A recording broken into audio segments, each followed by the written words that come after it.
বাংলাদেশে ইউনুসের অন্তর্বর্তীকালীন শাসনকালে শাহজাদপুরের রবীন্দ্রনাথ ঠাকুরের পৈতৃক বাড়িতে বর্বরোচিত এবং ন্যাক্কারজনক হামলার ঘটনা ঘটে। তারই তীব্র প্রতিবাদ জানিয়ে শনিবার বিজেপি শহর সদর জেলার উদ্যোগে একটি বিক্ষোভ মিছিল সংঘটিত করা হয়। মিছিলটি ফায়ার সার্ভিস চৌমুহনী থেকে শুরু হয়ে বর্ডার গোলচক্কর এলাকা গিয়ে বিক্ষোভ সভায় মিলিত হয়। এই মিছিল থেকে আওয়াজ ওঠে, এই হামলা কেবল বাংলাদেশ স্থিত তার পৈতৃক বাড়িতে নয়, সমগ্র মানব জাতির সাহিত্য, সংস্কৃতি ও মানবতাবাদের উপর এক গভীর আঘাত। প্রসঙ্গত আগামীকাল প্রতিটি বিধানসভা কেন্দ্রে এরকম বিক্ষোভ মিছিল সংঘটিত করা হবে বিজেপির পক্ষ থেকে। আমাদের প্রতিবাদ মিছিল। আপনারা জানেন যে সাম্প্রতিককালে বাংলাদেশের যে অন্তর্বর্তী সরকার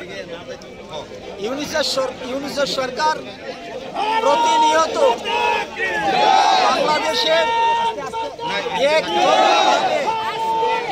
তাদের যে হত্যালীলা থেকে শুরু করে ধ্বংসলীলা অনবরত চালিয়ে যাচ্ছে। ইউনুস সরকারের কিছু হায়নারা, কিছু বর্বররা এইভাবেই বাংলাদেশের মধ্যে একটা অস্থির পরিস্থিতি তৈরি করেছে এবং সেই তাদের বর্বরতার থেকে রক্ষা পাননি বিশ্বকবি রবীন্দ্রনাথ ঠাকুর। ওনার পৈতৃক বাড়ি ওরা উদ্দেশ্য প্রণোদিতভাবে, পরিকল্পিতভাবে রবীন্দ্রনাথ ঠাকুরের পৈতৃক বাড়িতে যেইভাবে তারা ধ্বংস চালিয়েছে, যারা ধ্বংস করেছে, সেটা সত্যি আমরা ভারতীয় জনতা পার্টি এটার তীব্র প্রতিবাদ জানাচ্ছি এবং আমরা নিন্দাও জানাচ্ছি। এটা অত্যন্ত নিন্দনীয় একটি ঘটনা। একটা দলের, একটা রাষ্ট্রের, একটা রাষ্ট্রপ্রধানের তার কিছু নৈতিক কর্তব্য এবং তার দায়িত্ববোধ থাকা উচিত।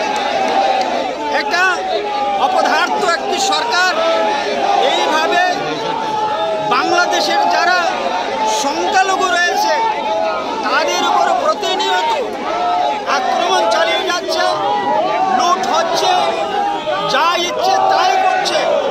কিন্তু আমরা আজকে প্রতিবাদ জানাচ্ছি ইউনুস সরকারের হায়নারা রবীন্দ্রনাথ ঠাকুরের আবেগের উপরে, রবীন্দ্রনাথ ঠাকুরের প্রতি গোটা দেশবাসীর তথা আমাদের রাজ্যবাসীর যে আবেগ রয়েছে সেই আবেগের উপর আক্রমণ করেছে, আঘাত করেছে।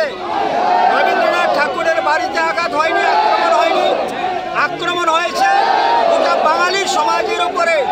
সুতরাং আমরা আজকে ভারতীয় জনতা পার্টি দায়িত্ব নিয়ে সেই ইউনুস সরকারের এই বর্বরোচিত মানসিকতার প্রতিবাদ আমরা জানাচ্ছি যে আগামী দিনে ইউনুস সরকার যেন এই ধরনের ঘটনা থেকে বিরত থাকে, নতুবা আমরা ত্রিপুরা থেকে ভারতীয় জনতা পার্টি আরো বৃহত্তরভাবে তার জবাব দেব।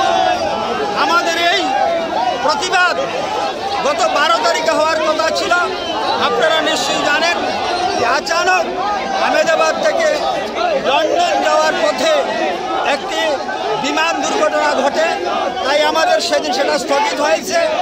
আজকে আমরা 14 তারিখে সারা রাজ্যের 10টি জেলাতে, আমাদের সাংগঠনিক জেলাতে আমরা এই প্রতিবাদ মিছিল সংগঠিত করতে চলেছি এবং আগামী শেষ নয়, আগামী 16 তারিখে, আগামী 15 তারিখে আমরা রাজ্যের প্রত্যেকটি বিধানসভাতে এই প্রতিবাদ মিছিলে আমরা সামিল হব এবং প্রতিবাদ জানাবো এবং পরবর্তী সময় আমরা বাংলাদেশের ভিসা অফিসের সামনে আমাদের প্রতিবাদ জানাবো এবং ইউনুস সরকারকে আমরা জানান দিতে চাইছি, সাধু সাবধান, নতুবা আমরা ভারতীয় জনতা পার্টি, ভারতবাসী আমরা ছেড়ে দেব না।